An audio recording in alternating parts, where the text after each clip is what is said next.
কপাল দেখো, প্রথম বাচ্চা, তাও আবার মেয়ে। সে নয় ঠিক আছে, কিন্তু গায়ের রং দেখো, ইস, মিশমিশে কালো। বিয়ে হবে কি করে? আজ পাড়াতে তো কাকিমার কথাটা মাঝপথে থামিয়ে দিয়ে কালো মেয়ের মা বলে উঠুক, বিয়ের কথা থাক না দিদি, আমার মেয়ে না চাকরি করুক। ঠিক আছে, আমার ছেলের অনেক দিনের একটা 4 চাকার শখ। মানে আপনারা, মানে বিয়ের সময় মানে মানে বুঝতেই তো পারছেন, আপনার মেয়েতে একটু কালো, আমার ছেলে কিন্তু বেশ ফর্সা।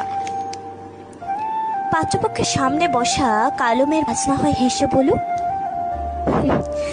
আমার নাতনি কালো, কিন্তু মেরুদণ্ড আপনার ফর্সা ছেলের থেকে অনেক শক্ত।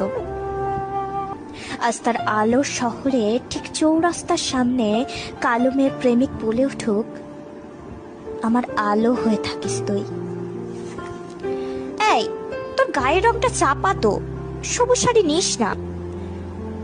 আজ এক আত্মীয়ের কথা শুনে হাতের শাড়িটা হাসি মুখে নামিয়ে রাখা মেয়েটির বাবা সেই শাড়িটাই আজ কিনে রাখো যত্নে। এটাই বাবার তরফ থেকে কালী পুজোর উপহার কালো মেয়েটাকে।